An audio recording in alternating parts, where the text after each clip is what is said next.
Radio Chilmari.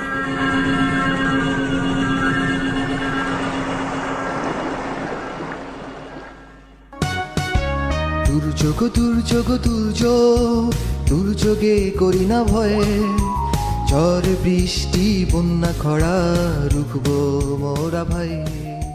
শুরু হচ্ছে studio থেকে সরাসরি সম্প্রচারিত দুর্যোগ ও জলবায়ু পরিবর্তন বিষয়ক সাপ্তাহিক অনুষ্ঠান দুর্যোগ ও পরিবেশ। রুখবো মোরা ভাই, দুর্যোগ দুর্যোগ দুর্যোগ। বন্ধুরা, সবাইকে অনেক অনেক প্রীতি ও শুভেচ্ছা জানিয়ে শুরু করছি দুর্যোগ ও জলবায়ু পরিবর্তন বিষয়ক সাপ্তাহিক অনুষ্ঠান দুর্যোগ ও পরিবেশ। অনুষ্ঠানটি স্টুডিও থেকে একযোগে সরাসরি সম্প্রচারিত হচ্ছে রেডিও চিলমারি ৯৯.২ FM এবং রেডিও চিলমারির ফেসবুক পেজ www.facebook.com/রেডিওচিলমারিতে। দুর্যোগ ও পরিবেশের এই আয়োজনে আপনাদের স্বাগত জানাচ্ছি আমি লুৎফুন্নাহার হ্যাপি। আপনারা এই অনুষ্ঠান সম্পর্কিত যে কোনো মতামত জানাতে পারেন কমেন্টস বক্সে, যা পড়ে শোনানো হবে অনুষ্ঠানের শেষ প্রান্তে। ভূমিকম্প একটি প্রাকৃতিক দুর্যোগ। এই দুর্যোগ যে কোনো মুহূর্তে হানা দিতে পারে।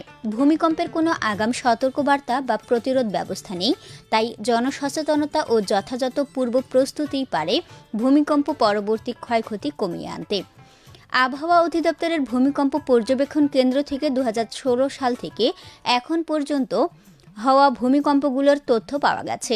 এতে দেখা যায় ২০২৫ সালের মধ্য ফেব্রুয়ারি থেকে চলতি বছরের ফেব্রুয়ারি পর্যন্ত দেশের অভ্যন্তরে এবং সীমান্ত সংলগ্ন এলাকায় ৩২টি ভূমিকম্পের উৎপত্তি হয়েছে। এর মধ্যে সবচেয়ে বেশি ভূমিকম্পের উৎপত্তি হয়েছে বৃহত্তর সিলেট এলাকায় ১০টি।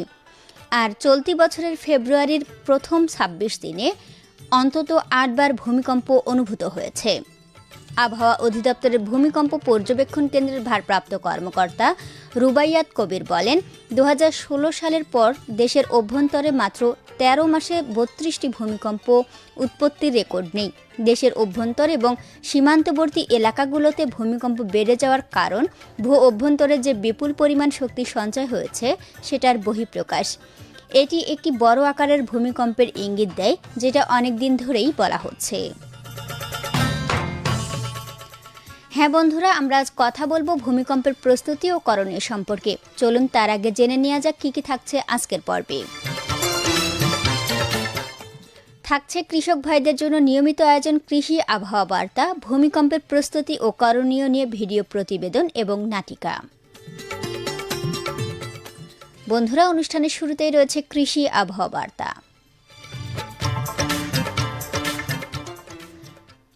বাংলাদেশের ঋতুচক্রে ফাল্গুন চৈত্র ২ মাস বসন্তকাল। এটি বছরের শেষ ঋতু। গ্রাম বাংলার প্রকৃতি ও সময় নবরূপে সজ্জিত হয়। গাছে গাছে নতুন কচি পাতা আর পুষ্পমঞ্জরির সমারোহ। চারদিকে সবুজের ছড়াছড়ি। দিগন্ত বিস্তৃত ধানের ক্ষেতে সবুজের ঢেউ খেলে। পাতায় পাতায় আলোর নাচন। প্রকৃতি ভরে ওঠে এক অনুপম সৌন্দর্যে। রং বেরঙের ফুলে ফুলে ভরে যায় গাছগাছালি। বাংলাদেশ কৃষি আবহাওয়া তথ্য সেবা বলছে, কুড়িগ্রাম জেলায় তাপমাত্রা আগামী ৫ দিন ৩১ থেকে ৩৩ ডিগ্রি সেলসিয়াসে থাকতে পারে। কৃষক ভাইয়েরা, ধানের দানা জমাট বাঁধা শুরু হয়েছে। প্রতি ২ সারি পরপর গাছগুলো নাড়িয়ে দিন, যাতে সারির মধ্যে সঠিকভাবে সূর্যের আলো যেতে পারে। জমির পানির স্তর ২ থেকে ৫ সেন্টিমিটার বজায় রাখুন এবং জমিতে সেচ প্রয়োগ করুন। বর্তমান আবহাওয়ায় বেগুনে কাণ্ড ও ফল ছিদ্রকারী পোকার আক্রমণ হওয়ার সম্ভাবনা আছে। প্রতিকারের জন্য একরে ৪০টি ফেরোমন ফাঁদ বসান। বিদ্যমান আবহাওয়া পরিস্থিতিতে যেসব টমেটো ও বেগুন ক্ষেত ফল ধরা পর্যায়ে আছে, সেসব ক্ষেতে ব্লাইট রোগের আক্রমণের সম্ভাবনা রয়েছে। রোগ নিয়ন্ত্রণের জন্য অ্যান্টিব্যাক ১০ SP ০.৫ গ্রাম অথবা লিটার পানিতে মিশিয়ে প্রয়োগ করুন। বর্তমান আবহাওয়ায় পেঁয়াজ ফসলে টিপ বার্ন, পার্পল ব্লোসের জন্য অ্যাজোক্সিট্রোবিন প্লাস ডাইফেনোকোনাজল গ্রুপের ছত্রাকনাশক প্রতি লিটার পানিতে ১ মিলি হারে ৫ থেকে ৭ দিন পর পর স্প্রে করুন এবং ইপ্রোডিয়ন গ্রুপের ছত্রাকনাশক প্রতি লিটার পানিতে ২ গ্রাম হারে ৫ থেকে ৭ দিন পর পর স্প্রে করুন। কৃষক ভাইয়েরা, ছাগল ও ভেড়াকে পিপিআর রোগের টিকা না দেয়া থাকলে টিকা প্রদান করুন। মশামাছি কমানোর জন্য ন্যাপথালিন কিংবা তারপিন তেল ব্যবহার করা যায়।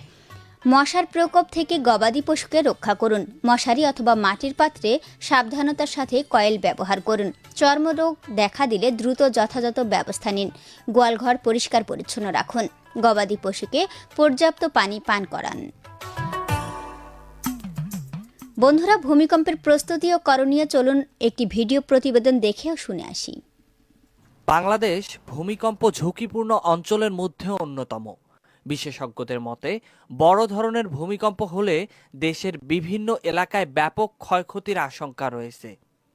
তাই আগে থেকেই সচেতনতা ও প্রস্তুতি নেওয়া জরুরি। ভূমিকম্প সাধারণত হঠাৎ করে আঘাত হানে, তাই দুর্যোগের সময় আতঙ্কিত না হয়ে কি করতে হবে তা জানা থাকলে অনেক প্রাণ ও সম্পদ রক্ষা করা সম্ভব। বিশেষজ্ঞরা বলছেন, ভূমিকম্পের সময় যদি ঘরের ভিতরে থাকেন তাহলে মজবুত টেবিল বা বিছানার নিচে আশ্রয় নিতে হবে। জানালা, কাঁচ বা ভারী আসবাবপত্র থেকে দূরে থাকতে হবে। আর যদি বাইরে থাকেন তাহলে দ্রুত খোলা জায়গায় চলে যেতে হবে। বৈদ্যুতিক খুঁটি, গাছ বা উঁচু ভবনের কাছাকাছি না থাকাই নিরাপদ। ভূমিকম্পর সময় যদি সম্ভব হয় আমি রুম থেকে বের হয়ে আসি, চেষ্টা করি যেন ফাঁকা জায়গায় দাঁড়াইতে পারি, আশেপাশে কোনো বৈদ্যুতিক খুঁটি না থাকে, এভাবে অবস্থান নেই। আর যদি আমার একান্ত সম্ভব না হয় যে রুমের মধ্যে আটকা যায়, তাহলে আমি বিছানা বা টেবিলের নিচে ভারী কোনো জিনিসের নিচে আশ্রয় নিই। ভূমিকম্পের সময় সবচেয়ে গুরুত্বপূর্ণ বিষয় হলো আতঙ্কিত না হওয়া, নিরাপদ স্থানে আশ্রয় নেওয়া এবং পরবর্তীতে গ্যাস ও বিদ্যুতের সংযোগ পরীক্ষা করা জরুরি। এছাড়াও ভূমিকম্পের সময় কিছু প্রস্তুতিও নেওয়া যেতে পারে, যেমন জরুরি নম্বর সংরক্ষণ, প্রাথমিক চিকিৎসা সামগ্রী ও টর্চ লাইট হাতের কাছে রাখা। আমরা যদি বাংলাদেশের প্রেক্ষাপটে বলি, বিশেষ করে গ্রামীণ জনপদের কথা বলি, তো সেই ক্ষেত্রে যদি ভূমিকম্প হয় তাহলে আপনি যদি ঘরের ভেতরে থাকেন তাহলে শক্ত কোনো অবকাঠামোর নিচে আপনি অবস্থান গ্রহণ করবেন, যেমনটা হচ্ছে শক্তিশালী খাট অথবা টেবিল, এগুলো নিচে আপনি অবস্থান নেবেন। আপনার মাথাকে আগে নিরাপদ করবেন। আপনার হাতের কাছে যে সকল বিষয়বস্তু আছে, বিশেষ করে হচ্ছে কাঁথা, কম্বল, বালিশ অথবা লেখার খাতা অথবা বই, যদি কোনো কিছুই না থাকে তাহলে শুধু 2 হাত মাথার উপরে দিবেন, দিয়ে মাথাকে নিরাপদ করবেন। ভূমিকম্প হবার পরে আবার ভূমিকম্প আসতে পারে, যেটাকে আমরা আফটার শক বলে থাকি। আর ভূমিকম্পের পরে যে কাজগুলো করা উচিত তা হচ্ছে যে আপনি যদি নিরাপদ থাকেন তাহলে অন্যদের খোঁজ খবর নেবেন, সবাই ঠিক আছে কিনা। দুর্যোগ ব্যবস্থাপনা বিশেষজ্ঞরা বলছেন, নিয়মিত মহড়া ও সচেতনতা বাড়াতে পারলে ভূমিকম্পের ক্ষয়ক্ষতি অনেকটাই কমানো সম্ভব। ভূমিকম্প ঠেকানো সম্ভব না হলেও সচেতনতা ও প্রস্তুতি থাকলে বড় ধরনের ক্ষয়ক্ষতি থেকে রক্ষা পাওয়া সম্ভব। তানভীরুল ইসলাম, রেডিও চিলমারি। চলুন দর্শক ও শ্রোতা, ভূমিকম্পের প্রস্তুতি ও করণীয় নিয়ে শুনে আসি একটি নাটিকা। কি গো ভাবি, কোড়া বান্ধিয়ে কি করবে? গাছত কয়টা গুয়ে পাইছে তাহে পারিন। গুইয়ে ফির কোড়া দিয়ে পারা নাগে, কাহ গাছ চরে দিলেই তো হয়। কাই আছে মোর ভাই, মানসক ডাহাইলে আসপেরে চায় না, আর কাইও যদি আইসে তাহলে যে গুয়ে পারি দেয় তার অর্ধেকে তাক দেওয়া নাগে। মুখ ডাহাইলে তো মুই পারি দিন হয়। তোরে যত কাম আর তুই আসবো মোরে কাম করে দিবে। ডাহাইলে আসনু হয়। গাছত তো কি সুন্দর গুয়ে ধরছে। গুয়ে তো ধরছে, কিন্তু এবার গুয়েগুলো দোষ ধরছে। কে গুয়েগুলো তো সুন্দর দেখা যাবা নেকছে। উপরে ভালো দেখা যায়, কিন্তু কাটবেন ভিতরে পচা। ইদান হইছে কে? মানসে কয় ভূমিকম্প হয়েছে জন্যে বলে এদিন হয়েছে। কি কন ভাবি, আগে শুনছিনু ভূমিকম্পত মানুষের ঘর বাড়ি ভাঙ্গি যায়, মেলা ক্ষতি হয়। এলাফির গুয়ের গাছও তো এদিন হয়। কাই জানে ভাই, মানসে কয় হয় না নয়। কি আর কং ভাবি, কয়দিন আগত কতবার করি ভূমিকম্প হইল, মুই তো ভয়তে যায়া খাটের তলত ঢুকি আসনু। আর কন্যা ভাই, মুই আরো কামতে ব্যস্ত থাকুং, দৌড়ি ঘরত যাইতে যাইতে ভূমিকম্প শেষ হয়ে যায়। আমার দেশত তো ছোট ছোট ভূমিকম্প হয়। এলা শুনবেন একসং, আমার দেশত বলে বড় ভূমিকম্প হইবি। কি কন ভাই, এদান হইলে তো মেলা ক্ষতি হয়ে যাইবে। কি ব্যাপার ছালাম ভাই, আপনারা কি নিয়ে কথা বলছেন? আপা, ওই ভূমিকম্প নিয়ে দুইজনে আও করবেন লাগছি। আচ্ছা আপা, আমার দেশে তো বলে বড় ভূমিকম্প হইবে। হ্যাঁ, বিশেষজ্ঞরা ধারণা করছেন বাংলাদেশে বড় ভূমিকম্প হতে পারে। আপা, ভূমিকম্প কখন হয় তা তো আগে থাকি জানবার পাইনি, তাহলে ক্ষতি কমামো কেমন করি? সেজন্য আমাদের আগে থেকে প্রস্তুতি রাখতে হবে। কেমন করে প্রস্তুতি নিমো আপা? ভূমিকম্পে বেশিরভাগ মানুষ আঘাত পান ঘরের ভেতরের জিনিসপত্র পড়ে গিয়ে। তাই ভারী বুকশেলফ, আলমারি, টিভি দেয়ালের সঙ্গে ভালোভাবে আটকানো আছে কি না তা দেখে নিতে হবে। কাচের বোতল, ফুলদানি, ভারী জিনিস মাথার ওপর বা উঁচু তাকে রাখবেন না।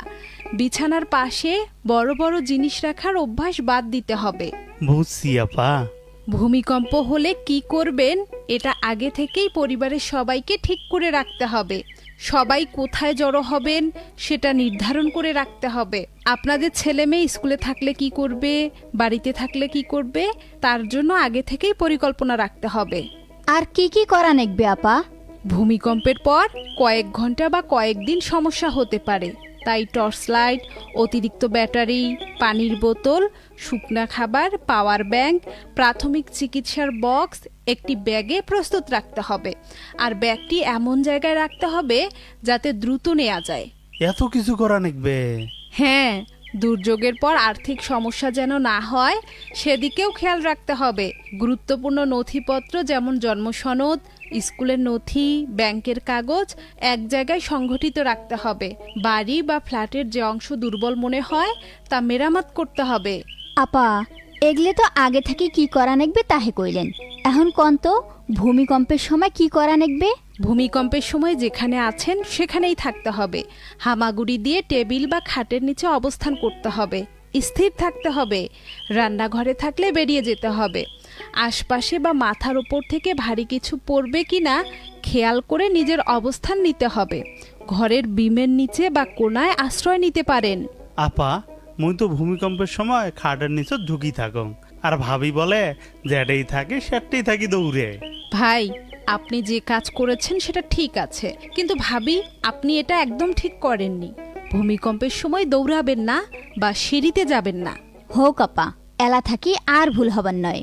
চুলা, কাচের জানালা, দরজা, বই বা বাসনকোসন সেলফ থেকে পড়ে যেতে পারে, এমন আলমারি থেকে দূরে থাকতে হবে।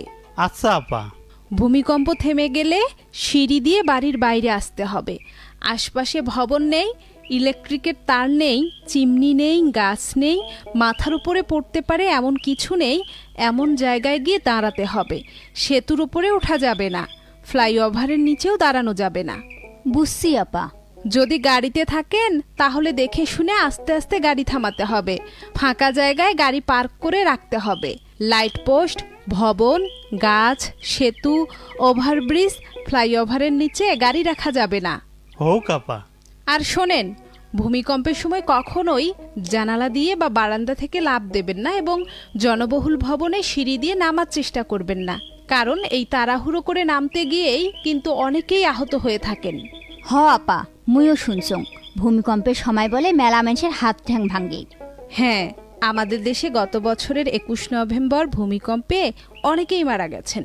তাদের বেশিরভাগই বাড়ির বাইরে ছিলেন, আর যারা আহত হয়েছেন তাদের প্রায় সবাই সিঁড়িতে পায়ের নিচে পড়ে বা লাফিয়ে নামার কারণে আহত হয়েছেন। ও আচ্ছা আপা, আমরা এলা থাকি আর কোনো ভুল করবেন নই, সচেতন থাকমো আর হামারগুলের ক্ষতি কমামো।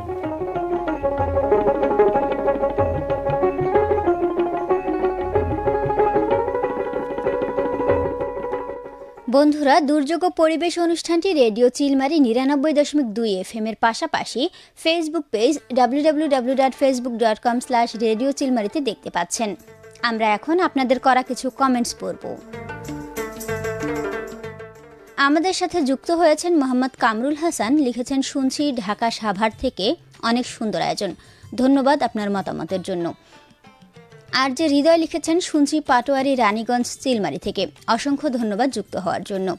জীবনের কথা লিখেছেন অনেক সুন্দর, সময় উপযোগী বিষয় নিয়ে অনুষ্ঠান করার জন্য রেডিও চিলমারিকে অনেক অনেক ধন্যবাদ। আপনাকেও অসংখ্য ধন্যবাদ। আর যে হৃদয় আবারও লিখেছেন সময় উপযোগী বিষয় নির্ধারণের জন্য ধন্যবাদ রেডিও চিলমারি। আর যে হৃদয়, আপনাকেও ধন্যবাদ। যারা আমাদের সাথে যুক্ত হয়েছিলেন তাদের প্রত্যেককে অসংখ্য ধন্যবাদ জানাচ্ছি। বন্ধুরা, হাতে আর সময় নেই, বিদায় নিতে হচ্ছে। আগামী সোমবার ঠিক বিকেল 2:45 অন্য কোনো বিষয় নিয়ে কথা হবে। সে পর্যন্ত আপনারা ভালো থাকুন আর শুনতে থাকুন রেডিও চিলমারি 99.2 FM। চোখ রাখুন www.facebook.com/radiochilmari পেজে। আল্লাহ হাফিজ। আগাম প্রস্তুতি বন্যাকালে থাকবো ভালো মোরা সকলে মিলে, বন্যা খরা ঝড় বৃষ্টিতে ঢুকবো মোরা আজ সকলে মিলে। স্টুডিও থেকে সরাসরি সম্প্রচারিত দুর্যোগ ও জলবায়ু পরিবর্তন বিষয়ক সাপ্তাহিক অনুষ্ঠান দুর্যোগ ও পরিবেশ এখানেই শেষ হলো। রুখবো মোরা ভাই, দুর্যোগ দুর্যোগ দুর্যোগ, দুর্যোগে করি না ভয়ে, ঝড় বৃষ্টি বন্যা খরা রুখবো মোরা ভাই।